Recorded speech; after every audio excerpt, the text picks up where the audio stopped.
and welcome to a brand new episode of It's Our House podcast with Faz and Dees. I am Faz, and he is Dees. How are you, buddy? Yeah, not too bad, mate. England have just won, so that's nice. Set me up for a nice evening. It means nothing to me, but yeah, I'm glad you enjoyed it. That's a good thing, isn't it? What does it mean nothing to you? I don't care about them. I'm a Liverpool fan, you know this. There's only one team in England as far as we're concerned. But today, we have a man who really doesn't need an introduction because he's made our introduction for the last two times. It's Mr. James Pearson, also known as Viking Size Gamer. Welcome to the show, buddy. No, thank you for inviting me. My hat is really playing me up. There we go. That looks better. Otherwise, I'm just there looking like an absolute numpty. Unbelievable. How are you, mate? Yeah, no, I'm all good, mate. How are you guys? Yeah, we're very good, and we really appreciate you coming on. And for anyone who's listening onto the podcast platform, yes, he does have the best voice in the entirety of YouTube or podcast. I don't think that. I think I stumbled across a guy that was on YouTube a while back, and the guy literally sounds like the trailer guy that you hear in every single video. It's weird. He's not, but he definitely sounds like it. You could get a play for it, couldn't he? Yeah, honestly. He's in the wrong gig. I wondered if he's doing podcasts. Got competition already. So what we like to do here is obviously ask questions about yourself, about your thoughts on the wrestling industry, but also because you're a content creator, we like to talk about that type of stuff too. So before we really go into anything, do you want to give the people who listen a bit of background about yourself? I'm James, run the Viking Size Gamer channel, and I basically create concepts, do the news for wrestling games that are coming out, and there is a lot this year. My main focus is really WWE 2K, and just chatting whatever sort of crap on Twitter. So that's pretty much it.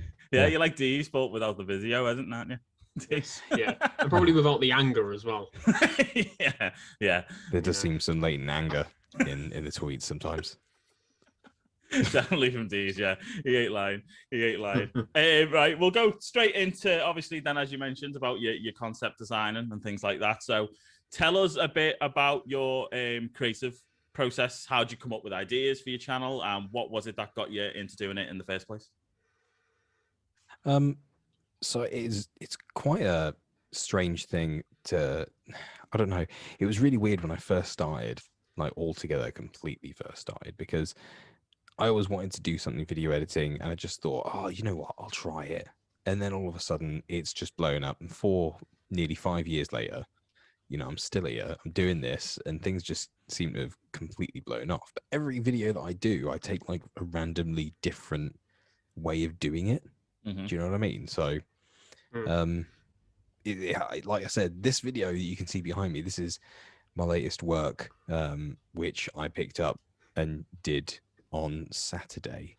So, that was yesterday. I hadn't picked it up before then. I just sort of went, well, what can I do with this? Can I do this? And a few hours of research, and I knocked that out. And I don't know. Like I said, sometimes I'll sit there and I'll meticulously plan things out, and I'll write notes. Especially with my reboot series, I'll go through what it is I want. What I think is what's possible. And I'll go through, and then I'll lay out menus in a text document, and then I'll lay out all the things that they can do, and all the functions and how it would work and how it would intertwine, and then I have to design it in Photoshop. And sometimes I just go through and go, what can I just shove together a day? I don't care. It's just completely random. Just depends what it takes my mind, Yeah. What was it that got you into following WWE concept designs? I don't know really what it was, but I kind of I think it was one of those ones where I really had an itch that I needed to scratch. It was just one day I was like, I really need to do something creative, something different. I've done a lot of other stuff. The reboots were really a kind of necessity, because when I realized that 2K21 wasn't coming, and that they're just going to bounce straight to 2K22. I realized at that point, oh man, there is not going to be any content for like a year. So whilst in lockdown. what the hell is my channel going to be about? So, because there's no WWE content around the games. So I just sat down and I was like, well, here's obviously an opportunity. Come on, right? So they're blatantly going to get it in. They're going to redo some stuff. And I was like, what can they redo? So I just started going through things that, the things that I know, which is universe mode, my career, GM mode, and just piecing those things together. And then I'm doing other things on the side as well. And that was really what it came out to. It was born out of necessity because I literally had nothing else better to do. Yeah, that's why I went on this pod in it is. Pretty much, yeah. Just something to fill the time. As soon as lockdown's done, Yeah, see you later. bye. Short-lived. Just runs off into a field. Bye. Considering you pretty much fell into it then, and it wasn't particularly a plan, it must be incredible to look back and see like the opportunities that it's got you, like interviewing Charlotte Flair and things like that. Like how did that come about? Was that you, or was that WWE their idea? That was the 2K event. That was for WWE 2K19, where they had the London press event for, they're unveiling all the gameplay and everything like that, and they were letting us play and capture all the info and all the stuff. And they got her in, and they let some of us interview her. So that was just nuts. When I first started, I would not have imagined that I'd be interviewing Charlotte Flair, let alone get the opportunity to, interview her, chat to her, and Tony Storm and Trent Seven, and chat to Tyler Bate. It's just ridiculous. What were they like? So, Trent is just a laugh. I've met him before. Mm-hmm. So he's just a top bloke. He's just really funny. Him and Tyler are both really just super laid back. And Charlotte's just like, she's just really nice. She's just like a normal person. You always think in your head, like, what would it be like to meet Charlotte Flair? It's like, well, it's just like meeting anybody else that you'd meet in real life. It's not like they're made of gold or silver or anything like that. They're just somebody that appears on TV. But you know how it is when you meet somebody on TV, you're like, oh my God, I've seen you on TV. And it's like, yeah, but I'm still just a normal person just because I'm on a screen. Like, people, a lot of people they can't separate the two, can they? They're like, oh, Charlotte's horrible. She's mean. She's bitchy on TV. Or what's she going to be like? Is she going to be like that to me? Is she going to be horrible? People just don't. They've blurred the lines, haven't they, so well over the years that people just don't really know what to expect. Yeah, I mean, I think the one person who does live that way 100% is Paul Heyman. Like there is no off button for him. Yeah. Which is just because every interview I've seen of him, he is just Paul Heyman. There's no in between. What you see on TV is the man you get on your podcast, and in any interview. But when you see people like, you guys had Eric Bischoff, he's not like he is on TV, it's incredible that they blur the lines. I wouldn't expect to get the tribal chief on a podcast. I'd expect to get the man Roman Reigns, because otherwise it would just be sat there talking and him just scowling at you the entire time. It wouldn't be any fun. whispering menacingly, like. Yeah. I want to be the top left picture, and I'm trying to rearrange it on the screen. Another person who's like that is going to be MJF, surely. Yeah. He's just going to be an arsehole to you. Yeah, the entire time. Be like, why am I even on this podcast? I'm like, I don't know. Yeah, that's why we want him on. And it is. I bet you the Miz is probably like that as well. He's always stayed in kayfabe, really, hasn't he? Yeah, but he's a good media man, though, isn't he? He's just a good media man. He knows what to do. Yeah. I think he knows when to turn it on and when to turn it off. Yeah. So how did they reach out to you? I reached out to them initially when 2K was it 18? I think it was 18 was coming out, and they had a new community manager join in who has now sadly just left. Oh yeah, I saw you tweet about that. Yeah, so he was amazing. So he was basically the one who opened the doors for me. I tweeted out that I was trying to get started and get going and stuff like that. And he brought me in and he said, we're doing this, and then you get the emails, and you depending on how you're doing, views, content wise, things like that, how much you push games and things, and what sort of content you're creating, they'll invite you to come in. And I had all the right content, all the right views, all the right doors open for me, and things just fell into place. It was a very good year because they were trying to get more new people in rather than just, relying on the old guard as it would be, because there isn't, although there is like a lot of UK content creators, there's not a lot of, well-known ones. There's no super established names. There's the ones that but there's a load of people in the background that I'm like, why are these people not known? That's crazy. Yeah, it's a struggle, isn't it? YouTube's always going to be that type of struggle, especially with the likes of your KSIs and people like that. That's where the focus goes, isn't it? It's not on people who actually do this type of stuff, which is a shame. I mean, it is nuts. But then again, I do think, look at here. Every time I hear KSI on the radio now, I'm like, he was a FIFA YouTuber. What happened? Is that what you're? Is that your name? Crazy. Is that what you're going to be in about 10 years? No, not at all. Not at all. Definitely not. That'd be amazing. My rap game is terrible. That is not even on my radar. That would be. Were there any plans for you to do anything for 2K20 before they obviously 2K21? Sorry, before they eventually scrapped it. Were you going to go do any more events or any more work with them? I mean, that all got scrapped in I realized that it was going to be scrapped come, I think it was about early February, March time. I realized that because of what was happening in the world and all the pandemic and things like that. And I was thinking to myself, this is going to make things really hard for them. And then I sort of sat there and I was thinking to myself, and also 2K20 was absolute trash. Like, it was so bad. So when it came down to them making decisions and people leaving and then new people coming in, I was like, okay, this could be a real good opportunity for them.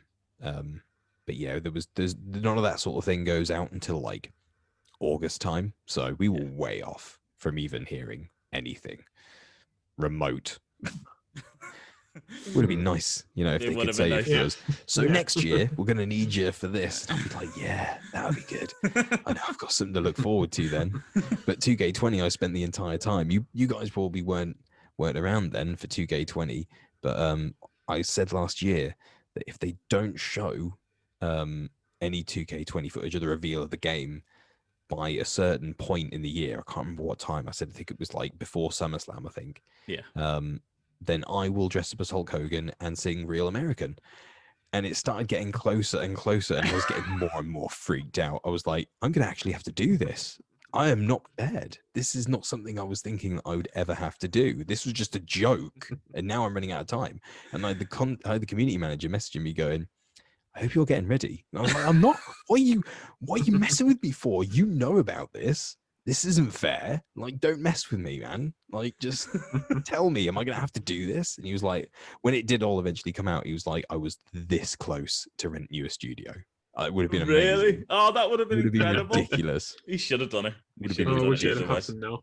I know. Such a shame. Yeah, well, I'm thinking of this time it might be Shawn Michaels. So yeah, that's even better. Yeah. Nice. So you mentioned obviously to the Hogan thing. Yeah, you mentioned 2K20 there. Obviously, it had an awful start, resulted in 2K stopping the annual series release, and instead of focusing on next year's game. But why do you think it performed so badly, and why a game that was so full of bugs was released in the first place? There's so much around it, and there's a lot of misinformation. There's a lot of conflicting stories. There's all sorts of stuff, really. And when I really put it down to is the fact that, and everybody says this because this is one thing I always try and iterate to people is 2K and Visual Concepts are not the same people. Yeah. It's like 2K owns Visual Concepts. So 2K can tell Visual Concepts what to do, and Visual Concepts just has to go, okay. It's just, they don't really have a choice in the matter. So when they come to you and go, guess what, guys? Here's a brand new engine for you. It's from the guys over in Japan. So it's going to be having notes in Japanese. So I hope you're good at Japanese because you're making a new game using it. And they've gone, sorry, what? So they did the best they could. It just kind of went really badly for them. They were kind of thrown under the bus. Everybody was, Yeah. They needed to bang out a new game as per what they have to do with WWE, a yearly release. And they did the best they could with the time they had, which is also why everything was so late last year. With I say last year, the year before, with all their advertising stuff, was why I was so close to being dressed as Hulk Hogan, because they were working on issues, and it was crazy because when we got there for the event, they actually said to us, yeah, so Great Championship isn't actually going to be in the game. We didn't get it finished in time, so it'll come later on as like, a patch. And I was like, oh man, what's happened? So when I spoke to one of the devs, they were like, yeah, so we had to recode all of the creation suite and we didn't get it all done in time. And I was like, oh Matt, what have you done? I was like, this is just a case of biting off more than you can chew. And they're like, yeah, pretty much. Yeah, that was what happened. So it was just kind of, they did what they could with what they had.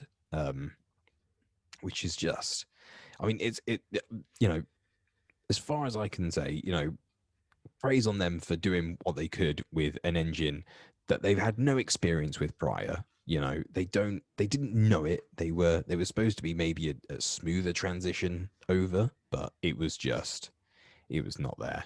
No, not at all. It's one of them games I got rid of after 2 weeks, and I've never done that for a WWE game. Yeah, I didn't finish the career mode.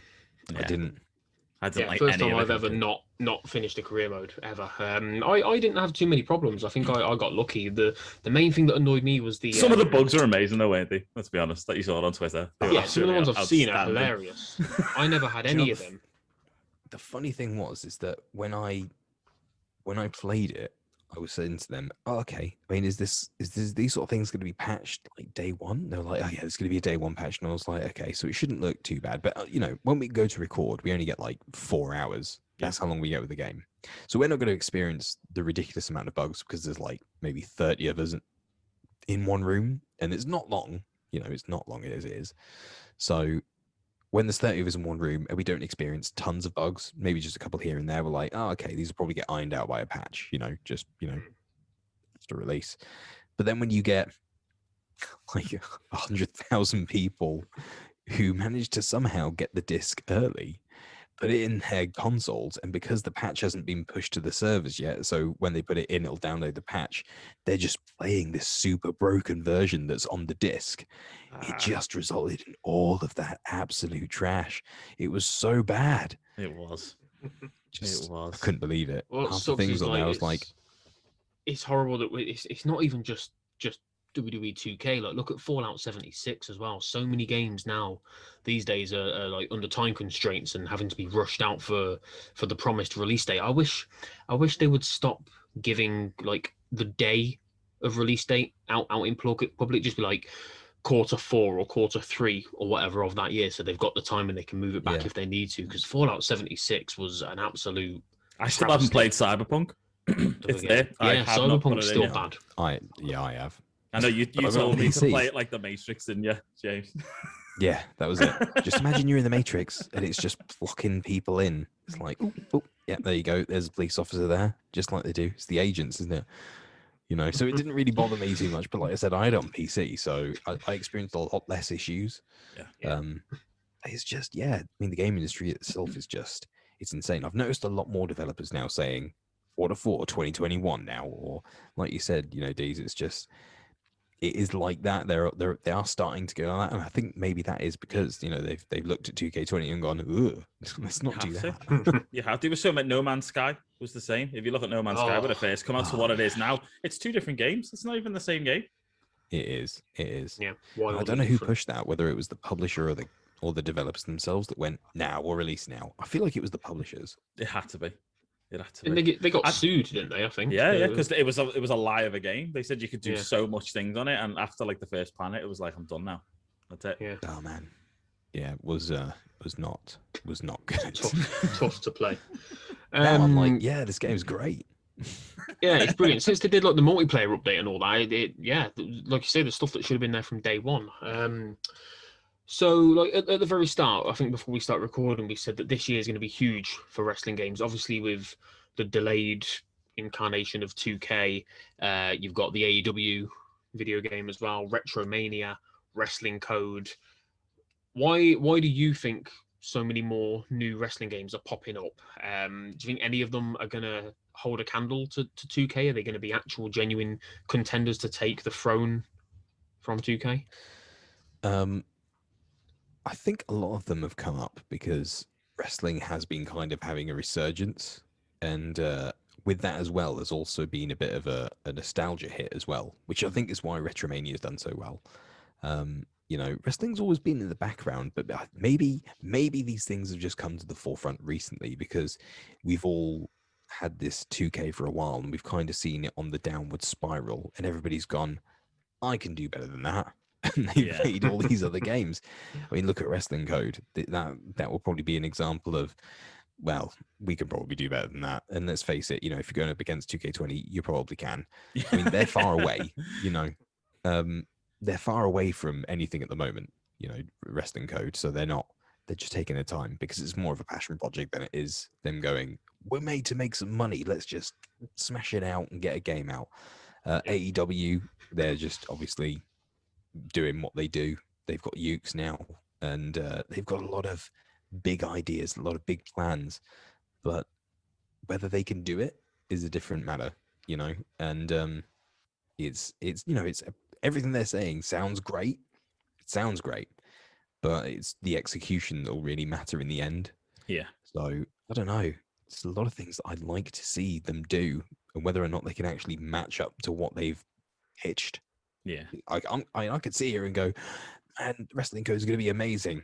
Until I play it, I don't know, But one of the things that I will always say to every single person, especially after 2K20, is please, when you show gameplay, put work in progress underneath it, because the amount of people I've seen that have gone, this looks crap. This is obviously going to be the worst game ever, and I've gone, still being developed, isn't it? Is it not finished? Is that it? Is it finished? Yeah, Halo 6 springs to mind. When they showed off the first couple of trailers, it looked like Xbox 360. Oh man, it did look absolutely good. I mean, that was supposed to be a showcase though of like, hey, we've got this amazing game coming out now. Look at this. Look at how amazing it's gone. It's gone. Did you put a potato on the screen? I don't understand. What is I want it to do well. I love Halo. Halo's my favorite series of all time. I absolutely love Halo. I think on the wrestling games side of things, I think AEW might do well with their first attempt at a game because of the guys that are involved in it, because they're all gamers, aren't they? Like your Kenny Omegas and all those guys. I don't know what the process is with WWE, like how many superstars have input or anything like that, but I think AEW have got a little bit of an advantage there, maybe by, I don't know, maybe that's, you'd think, but then at the same time, I mean, WWE 2K, I don't think any wrestlers have any say in it whatsoever. They don't. They just, WWE 2K, they know what they're doing. When it comes to the side of actually making a wrestling game and how it should be, they've got the people in there who know how to do it. I think with AEW, the one thing that makes me worry is how many people, like the old saying, too many chefs. So yeah. I kind of feel like that might be the way that it might end up, because they might have too many people with too many ideas and put too much strain. And that's kind of on Ukes to push back and say, look, we can't do everything. There's certain things that we've got to push back on and say, look, this is a bit out of line. We can't do this. We can't do that. Let's make it a bit more realistic. But I fully trust Ukes will produce something that will be very good, very new, and it will be on a completely new engine as well, because 2K have got the old engine. That's gone. So they're going to have to come up with something new. And it looks like it's being developed on Unreal Engine from what I'm seeing. So just going off the trailer, at least, anyway.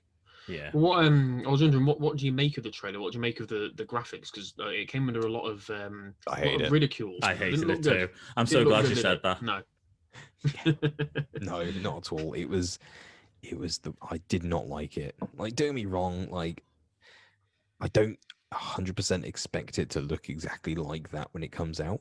I did not. It just didn't ring with me. I sort of looked at it and I went, I don't. It was riding too much of a line, wasn't it? It was like you had this cartoony element to them, and then they tried to get the faces spot on, the realism, and it just didn't work. Yeah. The balance didn't work. Do you know what it kind of reminded me of? It was like anime wrestling. Yeah. a little bit. Yeah. Like super buff, ripped characters that look super realistic in their face. And it's like, that's not real. That's not a thing. That's not a thing. That's not a thing. And it kind of reminded me a bit like of hyper realistic WWE All Stars. Yes. A little bit. Yeah. Like a much more realistic All Stars. Yeah, I'm just gonna get there. For the first time ever, I played Battlegrounds yesterday or the day before. Yeah, put it down after 20 minutes. Another one. I just can't get my head into it. No, I couldn't either. And that's the thing. And I said this as well when it came out. I was like, I can't play this game. And the reason I can't play this game is because everybody's got the same moves. Yeah. It's so sad. I love having the depth in that character and being able to play as somebody and just, explore all the moves and how I want to beat somebody up. I'm not just a beat somebody up, beat him up kind of guy. I don't. Yeah, me neither. It gets boring. Definitely. Especially when you're playing things like, Royal Rumble or whatever, and just knock them out the ring, knock the next person out the ring. There's no storytelling. There's no action really. No. Simulation. That's what I want. Yeah, I'm with you. So, obviously, we're hoping that 2K22 will literally blow our socks off. But we've heard very little about the game so far. Literally, I don't think I've heard anything at all. Is the reason why you think they're being so tight-lipped? What do you make of the decision to skip a year and, as we said, release Battlegrounds in its place? I think this is one thing. I do get a lot of people that are saying, "Oh yeah, well they didn't release 2K21, and instead they decided to release Battlegrounds." And I keep thinking to myself, they didn't just decide to go, "Oh, do you know what? We're not releasing 2K21. We'll release Battlegrounds instead." Battlegrounds was coming whether 2K21 was or not. Yeah. That was always in the lineup, And people seem to think, no, they just replaced it with Battlegrounds. It's like, no, they didn't. That was always coming at the same time, roughly, anyway. So, because it was always going to be an alternative title. It was going to be the arcade to the simulation. But unfortunately, we just got the arcade and it was trash. So, but it's, the reason we never really hear anything until like later on in the year anyway. So I'm never worried when I don't hear anything right now. The good news is that we did hear from Patrick Gilmore in the early stages, and they opened up the community and he spoke to everybody. He spoke to me. He spoke to, other content creators. There was a lot of interaction. And I think right now at the moment, from what I'm gathering, they are heads down, making sure that they deliver us a damn good game. And they want to make sure that this gets everything right this time. And I think more than anything that at this point, they'll all be sat there going, maybe we should give this some extra QA. So just because you'd hope so. Kind of missed some stuff last year or the year before, should I say. It's going to be difficult with the pandemic though, isn't it? To get it possibly to that standard. Do you know what? I honestly don't think it will be, because their 2K is very good, and especially Visual Concepts, at getting all their people done, work from home. Their system's very good. I believe those guys will be good for it. They'll get all their QA done. It doesn't really make a difference. I work from home at the moment, and I could do my job from home or in the office. I prefer to do it at home, personally. Yeah. I know that they had a whole team, didn't they, at the Rumble? I think it was doing they did visual facials and stuff like that. Yeah. So they'll do it again at Mania, aren't they, as well? Yes, they always do every year. And this is another thing that always gets me with all the YouTubers and all the people that are like, guys, they're at the event, they're capturing people, and it's like, yes, they do this every year. There is no news here. This is like saying, guys, man showed up for his job. They've come in, they've gone, guys, they've sat down at their desks and they're typing code into the game. It's like, yes, this is what they do every year. Nothing is changing. I do like the surveys. The surveys they send out, though. I think they've been pretty telling in some of the directions they might want to go. Yeah, you're talking about like the infographics that Patrick's been about. Yeah, there's been a massive outcry for certain things, which will be very interesting to see if they can deliver those things. Yes, I'm not 100% sure that they can or that they will be able to. Don't get me wrong, like things like, GM mode, things like that. It's a possibility, 100%. It's a possibility, but it's also very, very big. For somebody to actually go, hey, you got this code in like a year and a half. You know, you don't got 2 years, you got a year and a half, and you've got to fix everything else that's wrong with this game too. Yeah. I don't know. There's a lot of stuff. Yeah, exactly. It's like you said, though. I mean, I think one of your concepts showed it. There's a good way, isn't it, where you can blend the two. You don't have to have a GM mode and a universe mode. You could have a universe mode with GM elements within it. And 100%. That's the best way to do it, isn't it? Universe mode reboot, wasn't it? It was. Yes, I watched them all.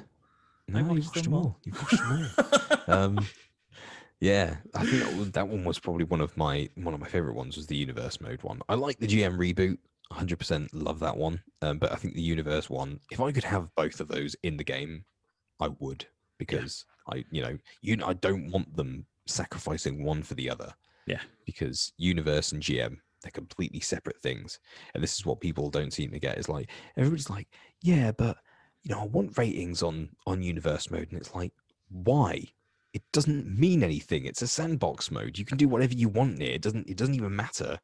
I could book Hulk Hogan versus The Rock and then Stone Cold versus Triple H and everything like that. I could book all of these ridiculous matches in a WrestleMania. I could bring The Undertaker back to face whoever the hell I want and put CM Punk in, and it doesn't matter. And then it would be like, oh yeah, this whole match was 7 stars. And it's like, of course it was. Like, there's no challenge here. I can do anything. I'm better than Vince McMahon because I can just bring people back from the dead, or just create them on community creations and just put them in the game. There's no challenge there. Viking Size Gamer is the best booker in the land. Quote that. I would be if I had free reign. Well, what do? Don't you? You just literally, if it's universe mode, it's free reign, isn't it? All I have to do. What do you do? So I'm just going to go and grab Kenny Omega, and then I'm just going to go and grab CM Punk, and then I'm just going to bring back 2001 Triple H. Just bring them all in. And then just have a ridiculous match. It doesn't make any sense. It doesn't make any difference. So having some aspects of GM mode doesn't make any sense to me. Trying to make it a challenge mode, which it's not. Universe isn't. It's all about having fun and booking stuff that you want to book and seeing a show that you want to. It's kind of like that sandbox mode. Whereas GM mode is completely, you have limited funds. You've got, things that you need to do. You've got to spot the talent. And you've got to book the matches that make money and make sense and write storylines that people want to see. And if you don't, you lose your job. So, that's you can't really do challenge. That, can you? That's where it's supposed to be. No. What do you think about AEW doing it? Sorry, D. What do you think about AEW? That's all right. I personally don't like the mobile aspect of it. No, I'm so glad you're the same. I don't like it either. Like some people. No, I just don't. I don't like the 2D thing anyway. I feel like it is 100% like a cash grab, kind of.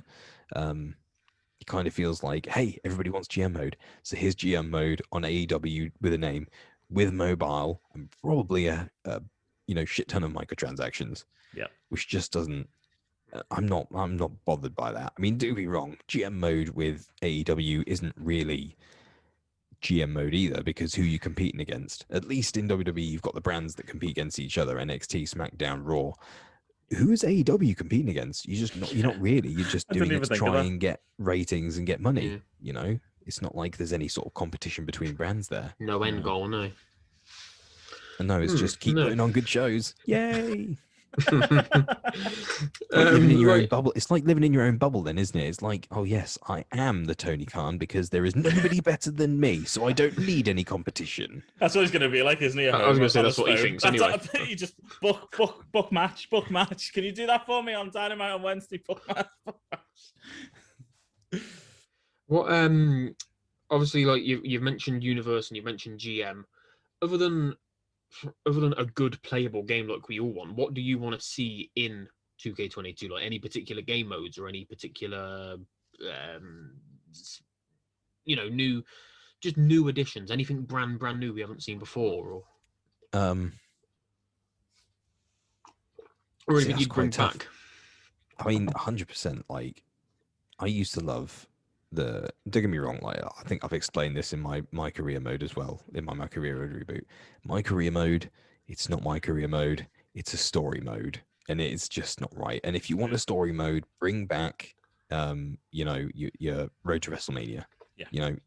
Give it something like that. That's great.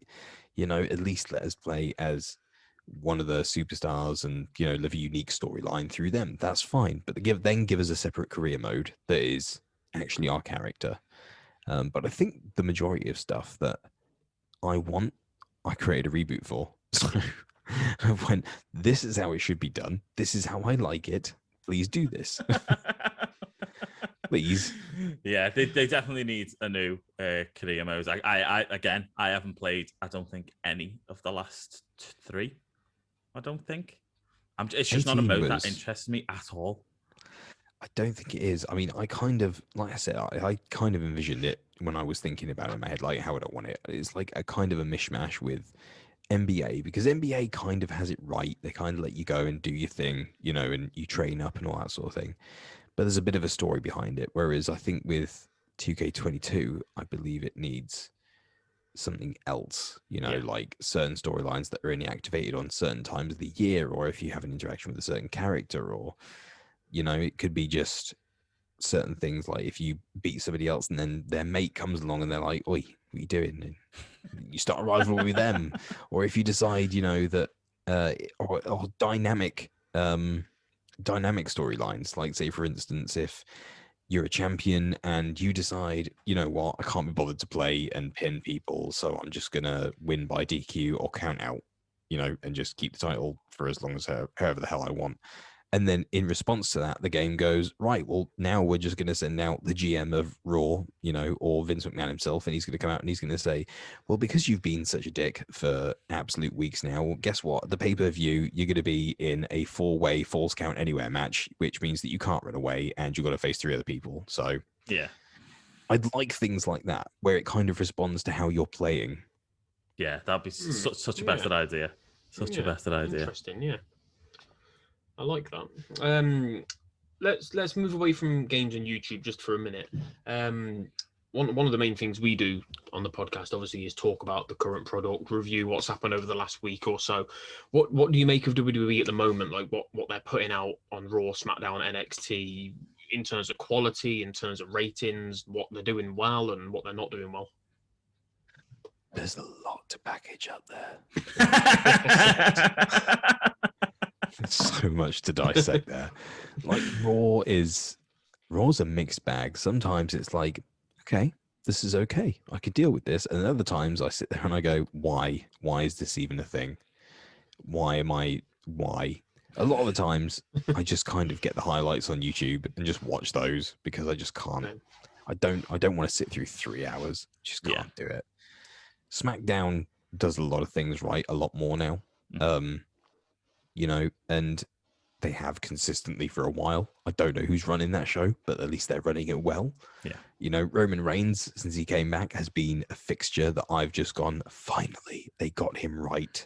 Yeah. Which I've just been falling for absolutely ages. I remember it was maybe a year or 2 ago where Reigns snapped and he like beat the ever-loving crap out of Triple H. And I went, this is what Roman Reigns should be. He should be this badass that doesn't take shit. He just literally goes on and just absolutely annihilates everyone. He should just be a badass. But he hasn't done that. And then all of a sudden he comes back to this tribal chief guy and I'm like, yes. And then he comes up with Heyman. I'm like, even better. Did not see that coming. That is perfect. It was a great partnership. It was. And NXT is like, as far as I'm concerned, that's where I spend a lot of my time, because it's a lot more aggressive as a product. Yeah.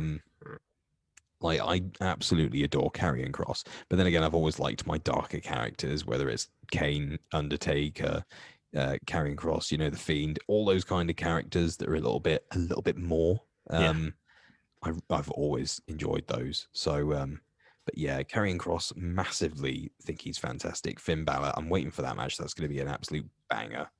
I think NXT's really just doing things well, and probably because, you know, they've got the talent there and they know they do know how to use them.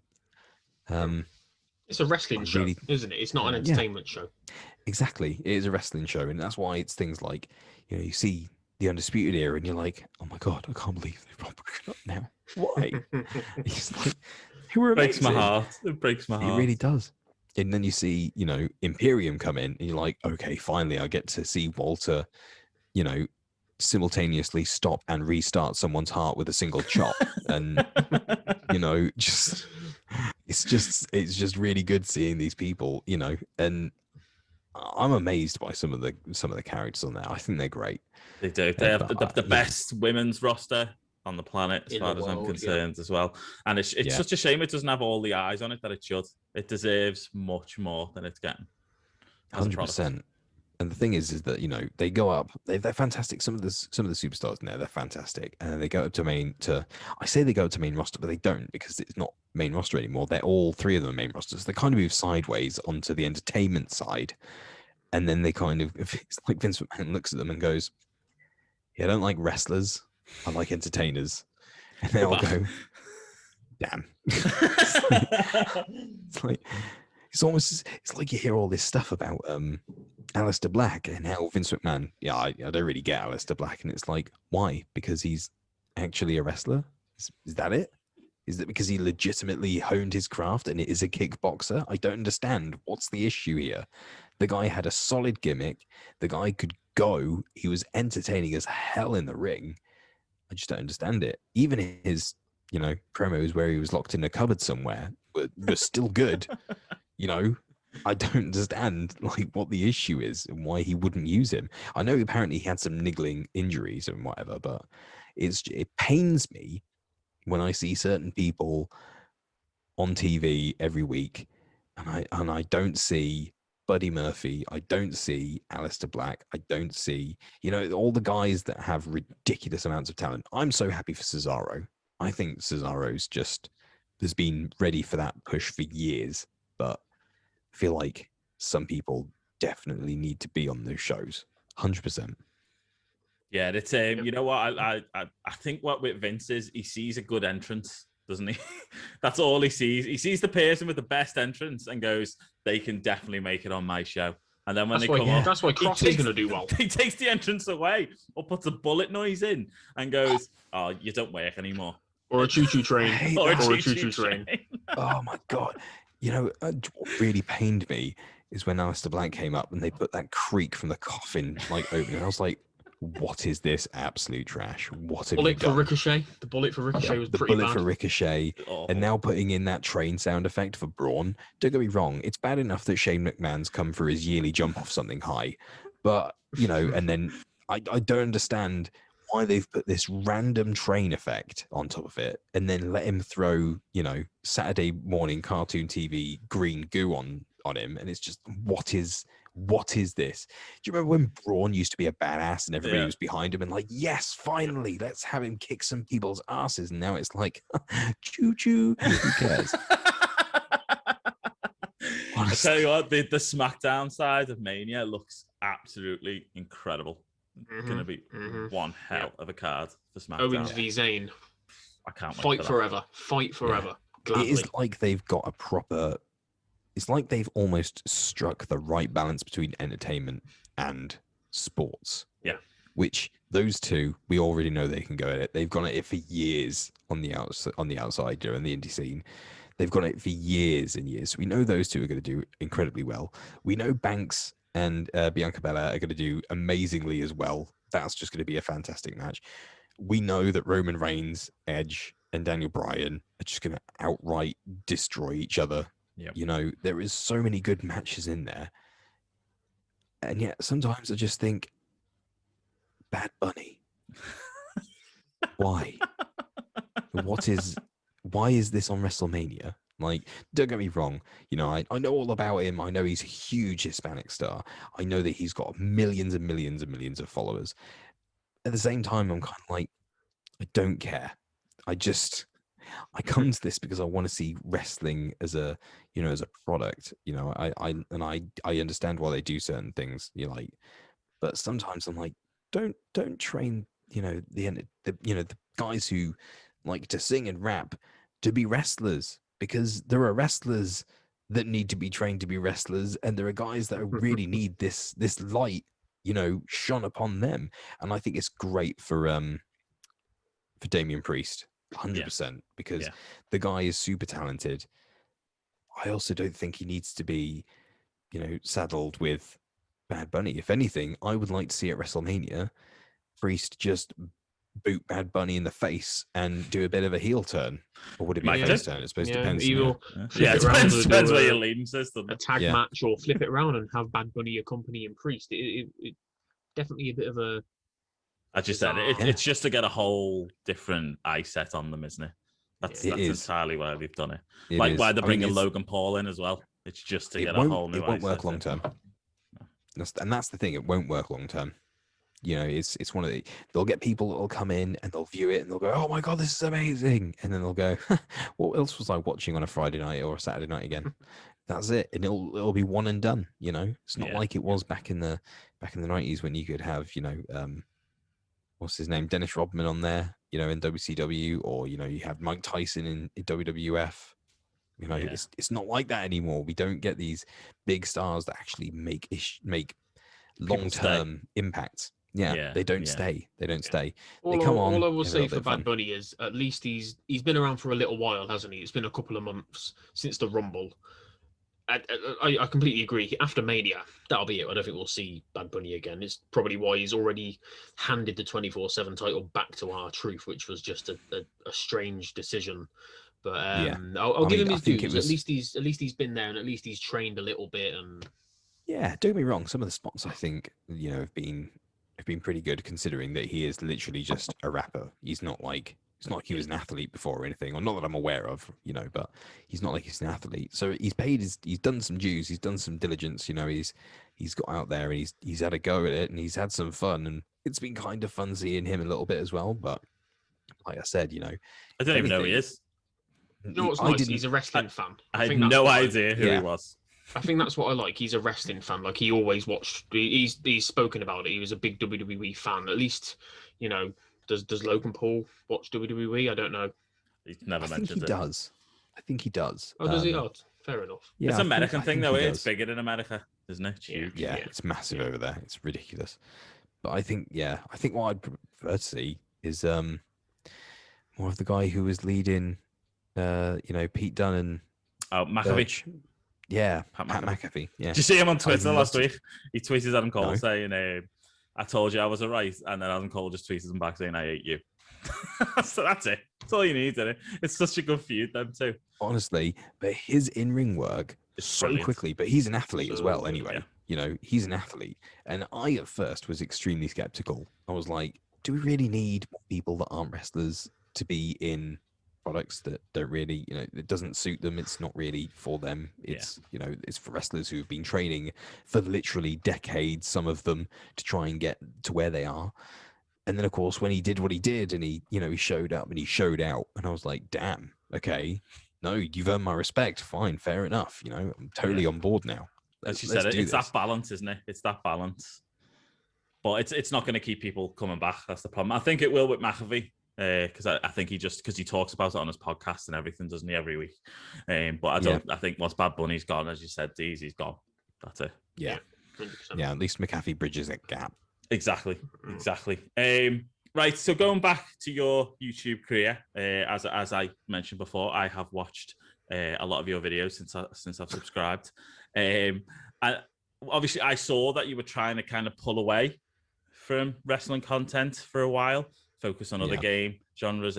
Ghosts of what is it again? Ghost of Tsushima. Yeah, Ghost of Tsushima. It didn't go as well as you'd liked. I think we've seen also like Denkops has tried to do the same thing.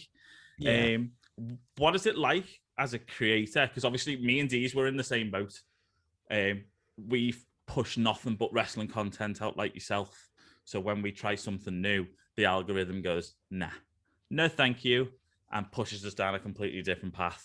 The dark alley, as we say, where no one sees you. What's it like having those challenges and then possibly being pigeonholed? Because what I've noticed is a lot of channels set up second channels, and that's they do it fresh for that content. So what was it like for you trying that new stuff? Obviously not watching it do so well, and what you plan on doing maybe to go back to that? It was, I'll tell you what, honestly, when you get to a point where you're kind of like, oh, do I really want to just upload wrestling for the rest of what I do this for, you know, whether it's like the next 3, 5, 10 years or whatever it is. It's like, I'd like to play other things because I like to play other things, you know, I'd like to play a lot of other games. Like, but I'd like to share that with other people. But the opportunity to do that just didn't materialize, because as much as you really, really want to, like you said, the algorithm just says, no, my friend, not happening. That's not something you can do. And, you know, there's some things that really kicked off, like the Civilization vid that I did, which was, you know, how does it do on console? That's actually my most watched video on my entire channel, which is super weird. It's like 176,000 views last time I saw it, which is just insane. And when I really think about it, I'm like, is that something that I should maybe focus on? But then I look at the other videos, like Final Fantasy videos and, you know, Ghost of Tsushima videos, and I'm like, people really don't come here for anything else. I think I just got lucky on that video. So, and I think once it comes down to things like, you know, like you said, people subscribe because they want to watch WWE content. That's what they come for. They come for wrestling games and WWE content games, which, you know, it's kind of like opening a shop down a back alley that literally you've got the people who know where that shop is, and they're like, oh, I found this super amazing shop and it only sells this one thing that I absolutely freaking love. And it's like, great, that's amazing, fantastic. And then all of a sudden the shop goes, as the shop owner, you go, right, I don't just sell this though, I also sell this. And they go, I don't care. Why are you trying to peddle me this? I don't care. Like, it's not bothering me. And then all of a sudden, you know, because nobody's doing that, you know, you'll maybe go, hey, I've got this new product in. Like, no, I still don't care. It's like, okay, well, I've got more of the old product. And it's like, I will see that. Let me see that old product. Let me see it. And like you said, nobody comes in for that. Nobody, it's like somebody making a trip in specifically for this food that you make, because you make this amazing food. But when you make other food, they're like, they don't care. I don't want to come in for this food. This is absolute trash. And they won't make their way in. And nobody will tell you, even if there's people out there that go, oh, I like that kind of food. They won't tell you where it is, where the shop is. So that's it. This is how YouTube is. If you make something good, it doesn't matter if you've been making other stuff for a really long time. You cannot be a pizza place and then all of a sudden decide, you know what, I'm going to sell Thai. Nobody will come for the Thai. They come for pizza. Just stop. And that's what really upsets me. Because as much as I really want to do other stuff, you can't. It's impossible. And I think the only way you get around that is if you are a personality, you know, YouTube channel. You don't do one type of content. You've never done one type of content. People come because they like fantastic editing. They love, you know, a great presenter, and they come for you. You know, they don't come for the content. They come to see how you interact with the content, not, you know, news or whatever like that. And I think that people have put themselves in these situations, like me, you know, I'm not really an on-face guy. I can be, but those videos don't tend to do as well. They want to just see what I've made, you know. Yeah. They don't, and that's where, like, you know, the restaurant analogy comes in. You don't come in for the manager, you come in for the food, right? You don't want to see the chef, you just want the plate with the good stuff on it. So just get your face out of the way and just show me the nice food. That's it. Oh, I'm gutted, Dave. I'm devastated. It's basically confirmed what I've been saying for a little bit, hasn't it? I'm like, thank you for that, because we. No, but he doesn't want that. Had the same. He's like me. No, we don't want it. Me and James are the same. We've had these concerns and conversations for a little while, haven't we? Like we so passionately want to talk about football and gaming and Marvel and stuff like that, but we started off so strong, and like with your Eric Bischoffs and Rene Michel's, and those videos have blown up. I say blown up by our standards. Yeah. People know what we're about. So when they see us do a football episode, like there's so many other podcasts in our community on Twitter that already do just football, like Radio Techers and people like that. They've already got that corner of the market sorted. Yeah. You know, so it's a struggle. Like, do you just persevere, or do you just? Yeah, I mean, I think podcasts are more or less the same sort of thing, because you got the people that come for the people with the personalities. You know, it's like It's like Jericho. Jericho doesn't just speak to wrestlers; he speaks to all sorts of random people because people want to see how he interacts with them. Yeah. And and that's kind of what works for him because everybody knows him. It's his personality is generally bigger than the people he's interacting with. And then you get people, like me and you guys, and we're just kind of like trying to push whatever content, and it's all about the people that come on the show really, rather than us and how we interact with them. People want to see Eric Bischoff, or they want to see Renee Young or Renee Michelle, and it's hard in that essence that you want to do really well and you want to do different things, but you can't really because there's so much competition out there to do all these different things, and unless you're a larger than life personality, you are not going to get anywhere. It's like all these American YouTube channels, things like that. Some of the American ones, I see them loud, I see them just random crazy editing, and I sit there and I go, I just don't have the energy for that.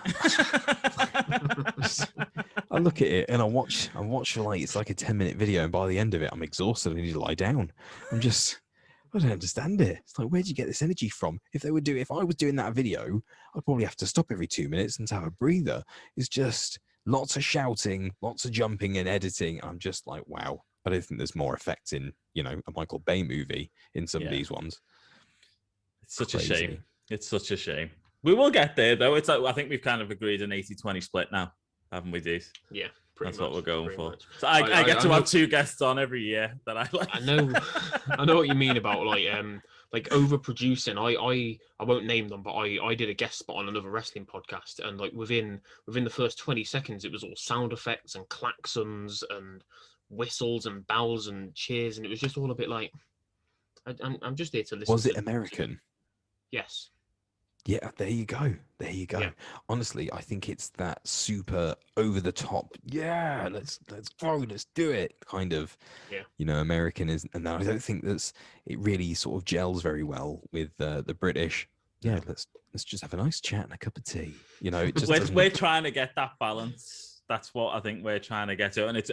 I think, in my defense, I will say to these, I have said from the start that people need to come to this channel for me and him.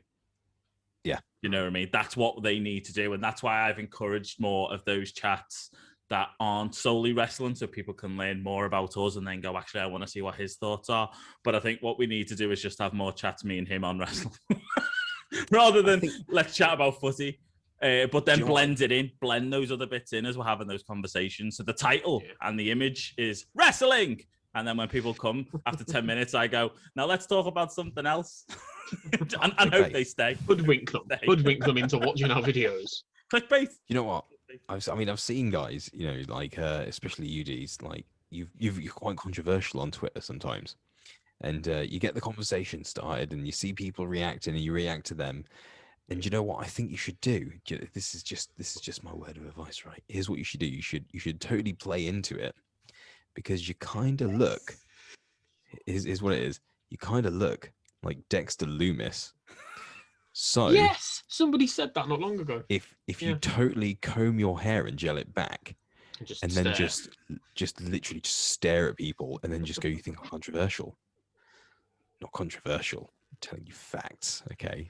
Just play into it. Just completely play into it. But when you have guests come on, it's like good cop, bad cop. Just you be the controversial one, and Carl, you just be the fair one. Yes. Just try and hold. It's what I've said from day one. Just try and hold him back. You ain't got a controversial bone in your body, have you? I would have to be. I'm so nice. Bad cop. It makes me, I tried it for like a week on Twitter, and then I couldn't do it anymore. It broke my heart. I tried so much. I feel like really what you should do is you should let people know before you do it, though. You'd be like, just to let you know, whatever you get, it's just a wind up. Okay, I'm playing a character, just so they go in level-headed, and then just say to them, feel free, please play along, because it will just make it more ridiculous. And I think that's kind of what you guys should go for, because it would really spice it up. I think it'd be ridiculously good. There you go, Tease. We'll have to edit this bit out, though. And make some notes, yeah. Otherwise, no one else can know people will get onto our plan. 100%. You play into that controversy, and you just, you give them that cold stare, and you'd be like, why do you think you failed at what you do? It's like, what? It's like kind of, have you seen it'd be like a hyper, like really mean version, like a super British mean version of Between the Ferns. Have you seen that? Yes. Love it. That would be so good. You can be the Piers Morgan of the show, and then just get up halfway through and walk out, and I'll carry on the interview by myself.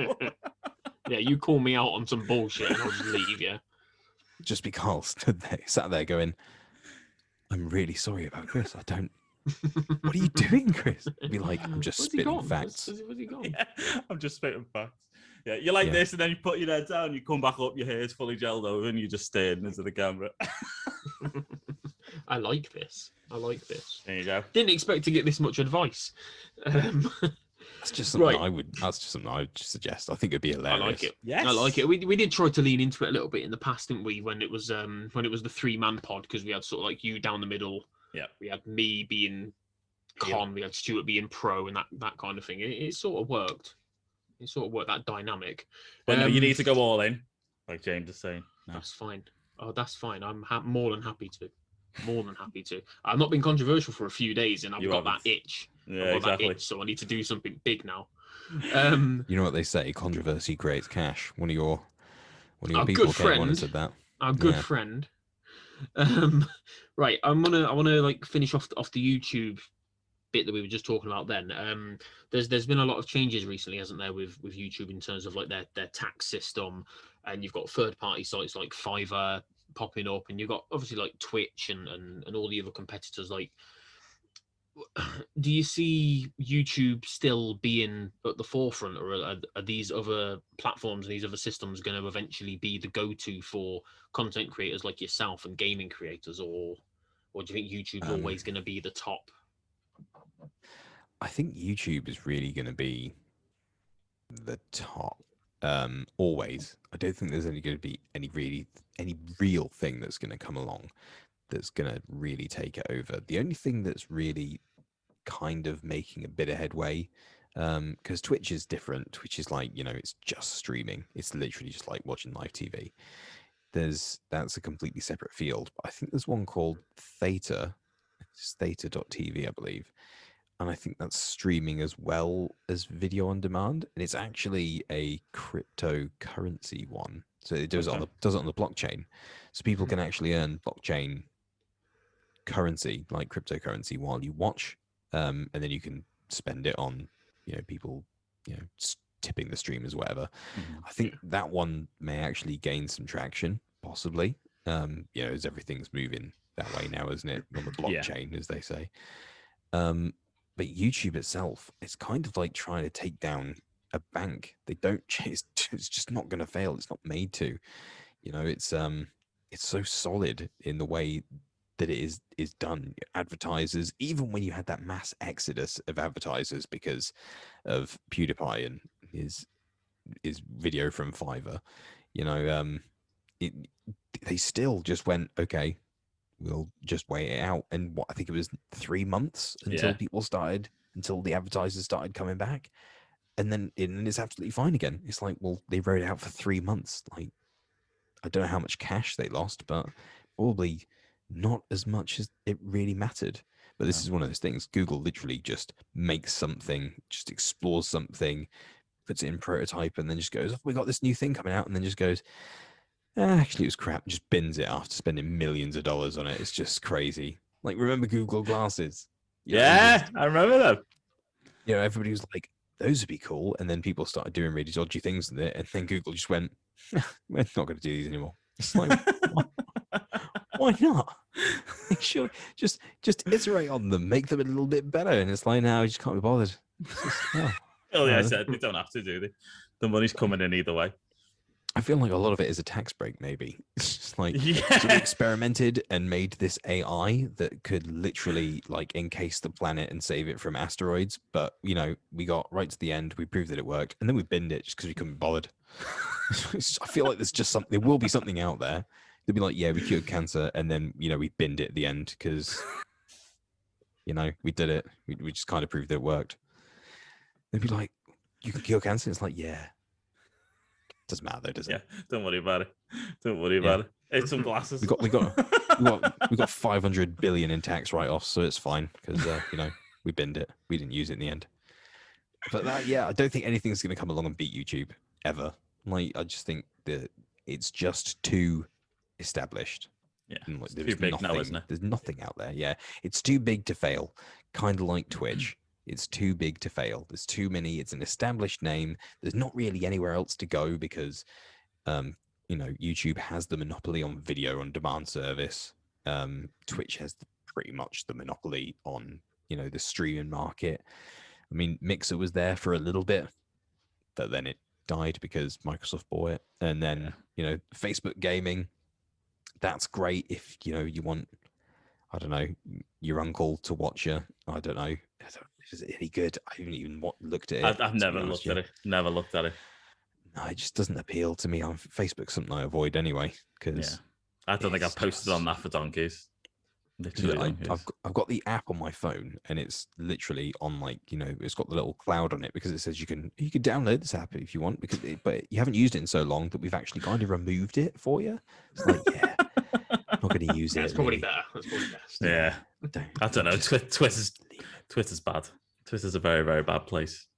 Twitter's fine. Like, this is the thing. Everybody's like, Twitter is horrible, and it's like, no, just cleanse your timeline every now and again. Just hit the mute button on people. We're not allowed. What do you mean you're not allowed? Because Mr. Dees is the man who's got to create a controversy. I've got to be in there to stop.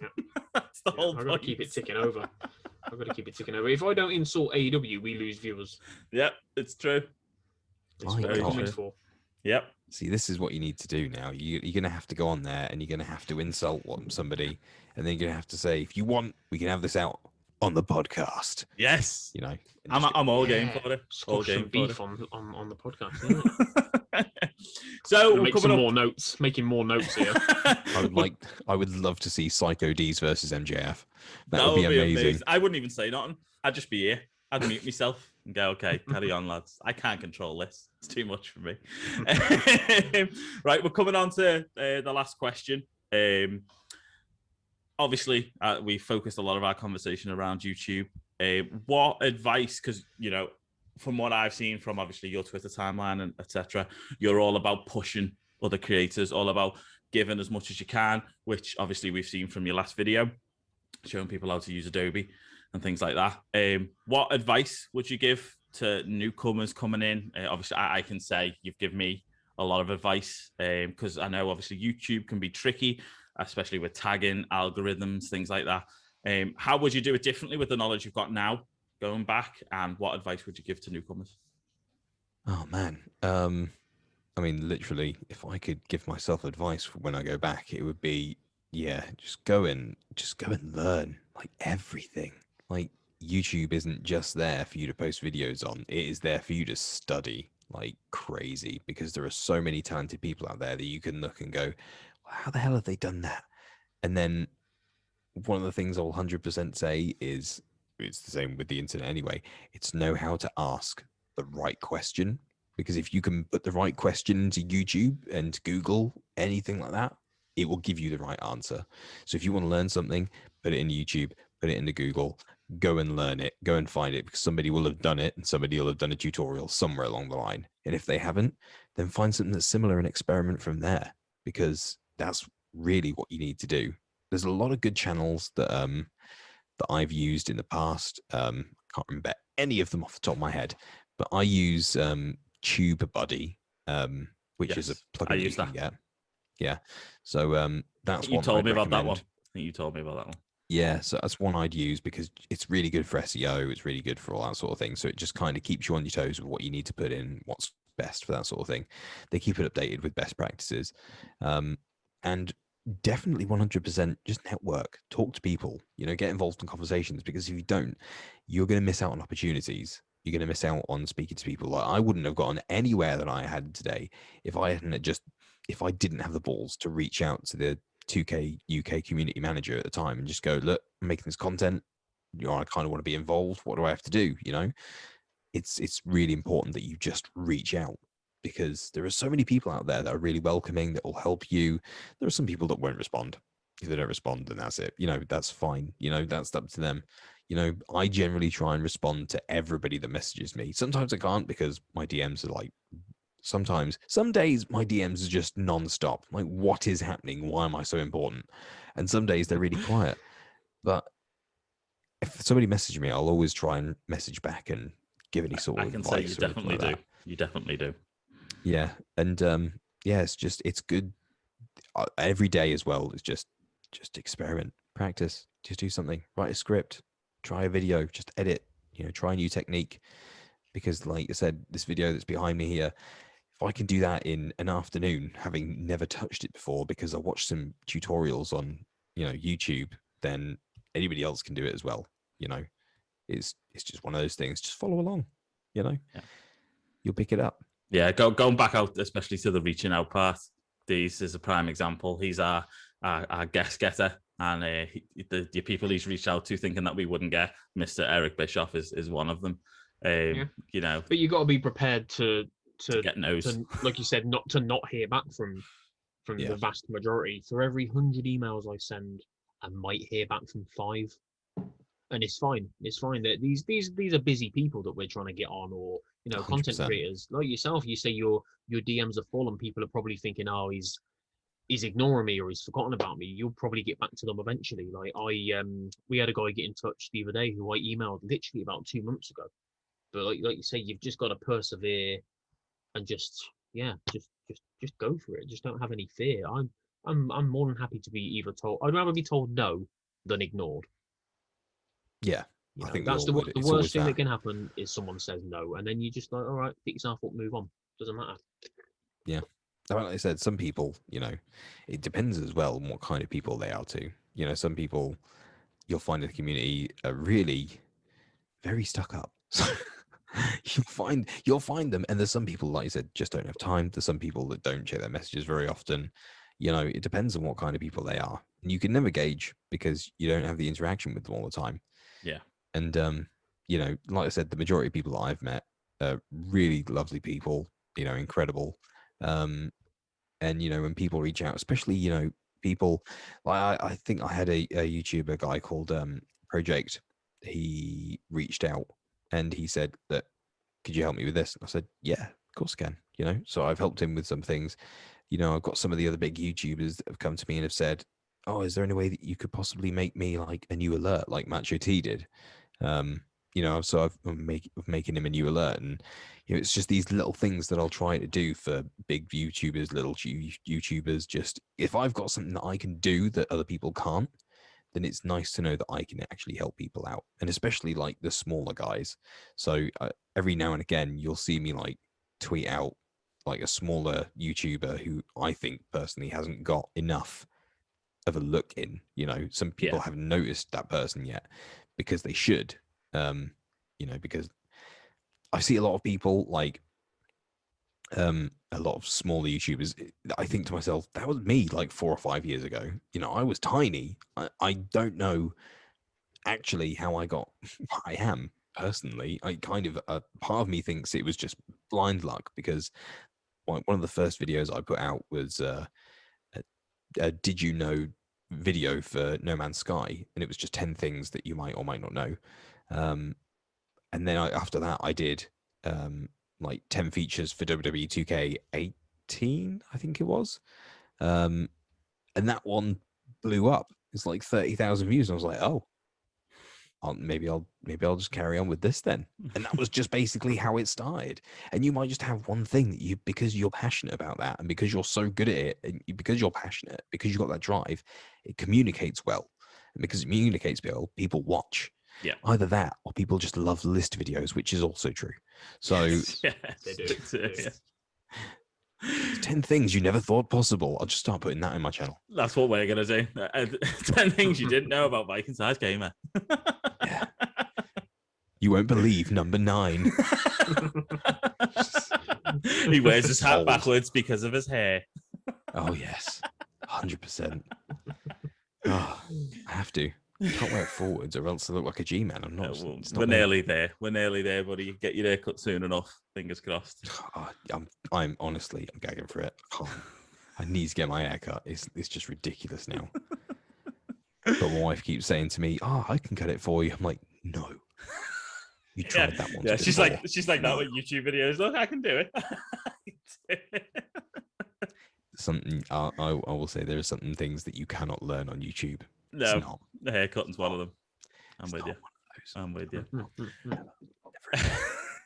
Well, thank you so much for coming on, spending your day, giving your thoughts about 2K, YouTube, wrestling games all together. Obviously, at the end, what we like to kind of do is just get you to go and push everything that you want. So go ahead. Yeah, okay. Catch my YouTube at youtube.com/Viking Size Gamer, my Twitter at twitter.com/Viking Size Gamer. In fact, if you want to view a website with my content on it, just put .com/Viking Size Gamer. I pretty much own all of them. Go on to that market. That's it.